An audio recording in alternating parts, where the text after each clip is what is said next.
नमस्कार दोस्तों, मैं assistant professor Dharmraj Meena, government PG college Pratapgarh. एक बार फिर आपका स्वागत करता हूं मेरे यूट्यूब चैनल में। तो मित्रों, आज बगैर समय गवाए हुए आज हम जो चर्चा करने जा रहे हैं वो जैन धर्म पर चर्चा करने जा रहे हैं। तो जैन धर्म की उत्पत्ति, जैन धर्म के सिद्धांत, जैन धर्म की शिक्षाएँ, जैन धर्म की जो वर्तमान प्रासंगिकता है, जैन धर्म एक जो हिंदू धर्म से किस प्रकार अलग है और किस प्रकार से इसमें समानताएं हैं, बौद्ध धर्म और जैन धर्म का जो आपसी संबंध है वो कहाँ तक है, इन बातों पर हम चर्चा करेंगे। तो आज के वीडियो में हम जैन धर्म पर चर्चा कर रहे हैं। हो सकता है एक दो वीडियो और एक्स्ट्रा बने, लेकिन जैन धर्म के बारे में आप लोगों को एक विस्तार से जानकारी देने की मैं कोशिश करूँगा। तो मित्रों, जैन धर्म की जब बात की जाए तो सबसे पहली बात यह है कि जैन धर्म का जो अस्तित्व है, जो उत्पत्ति है, वो कहाँ से मानी जाए। तो जैन धर्म की उत्पत्ति का जो स्रोत है वो एक तरीके से वैदिक धर्म ही है। वैदिक धर्म के जो कर्मकांड थे, आप जानते हो कि जो वैदिक सभ्यता थी वो यज्ञ, कर्मकांड, बलि इत्यादि जैसी प्रथाओं से युक्त थी। तो जब ये इस प्रकार की जो गतिविधियां बढ़ी, कर्मकांड बढ़े, याज्ञिक अनुष्ठान बढ़े, तो वैदिक धर्म अपने आप में खर्चीला होता चला गया। और कर्मकांडों की वजह से जो वैदिक धर्म में जो जटिलताएं आई, तो डेफिनेटली एक धार्मिक क्रांति के रूप में, धार्मिक परिवर्तन के रूप में जैन धर्म और बौद्ध धर्म की उत्पत्ति होती है। ऐसा नहीं है कि अचानक ही कोई प्रादुर्भाव हुआ। इन धर्मों के अंदर भी वास्तव में जैसे कि जो वैदिक धर्म है उसके जो अंश हैं वो विद्यमान हैं। ऐसा नहीं है कि बिल्कुल एक अलग रूपरेखा पे, अलग मापदंडों पे चलने वाला धर्म है। एक परिमार्जित और एक परिवर्तित धर्म, इनको स्वीकार किया जा सकता है।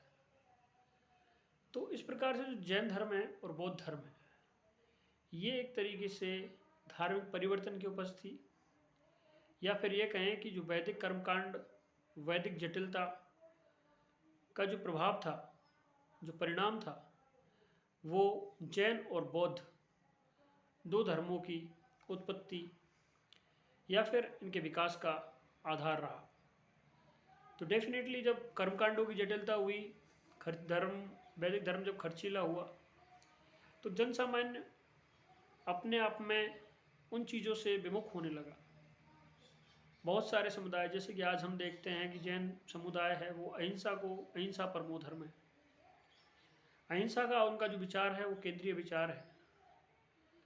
अगर एक धर्म डेफिनेटली जो इस बुनियाद पे खड़ा हुआ है, अगर हम पीछे की तरफ जाते हैं, वैदिक संस्कृति की तरफ, वैदिक सभ्यता की तरफ, तो वो जहाँ एक पशुपालन को आधार लिए हुए वो जो सभ्यता पनपी थी, और उसमें इस प्रकार के कर्मकांड की विविधताएं आ जाएं कि पशु बलि आम होने लगे, और बहुत सारे आयाम थे जो डेफिनेटली उन जटिलताओं को बढ़ा रहे थे, उन कर्मकांड को बढ़ा रहे थे।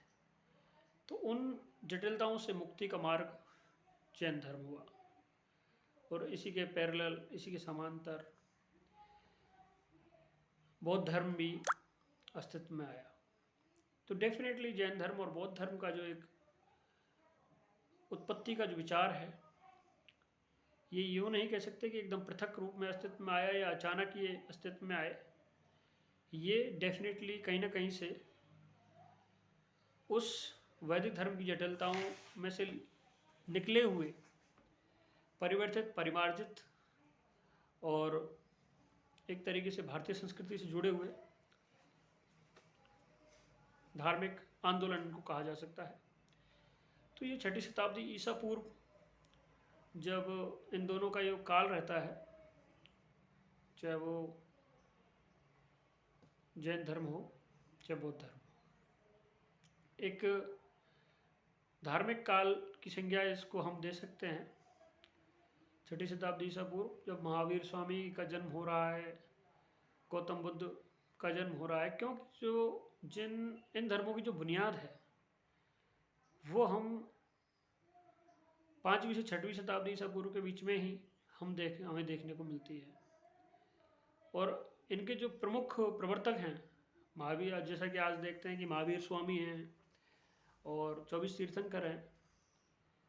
तो इस प्रकार के जो तीर्थंकर हैं इनका जो पीढ़ी दर पीढ़ी विकास हुआ है, लेकिन जब हम देखते हैं कि महावीर स्वामी उस कड़ी के 24वें तीर्थंकर थे, जो कि आज से हम माने उसको, तो वो बात जब महावीर स्वामी पे जाके रुकती है तो डेफिनेटली इस धर्म की प्राचीनता का जो भाव है, उत्पत्ति का भाव है, उन 24 तीर्थंकरों के समय को अपने आप ही प्रतिस्थापित कर देता है। और जब हम बात करते हैं ऋषभदेव की, जो कि प्रथम तीर्थंकर थे आदिनाथ के रूप में जिन्हें माना जाता है, तो जिनका वर्णन ऋग्वेद में भी मिलता है।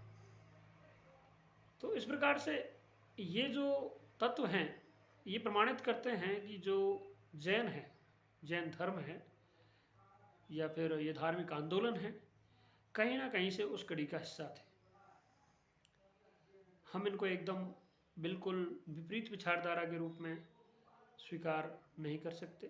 ये उसी 5वीं 6वीं शताब्दी ईसा पूर्व के मध्य में एक तरीके से वो जो परंपरा चली आ रही थी उसमें से ये धारा अलग हो गई।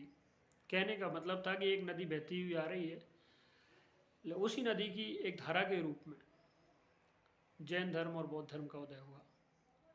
हम अलग से इनको स्थापित नहीं कर सकते, क्योंकि बहुत सारे जो सिद्धांत हैं, बहुत सारी जो बातें हैं, बहुत सारी शिक्षाएं हैं, वो कहीं ना कहीं से वैदिक धर्म से इनकी साम्यता रखती।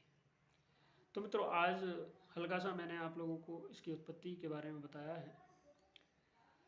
तो आज और भी मैं आप लोगों से डिस्कस करूँगा, तो बने रहिए मेरे साथ टीवी धर्मराज में।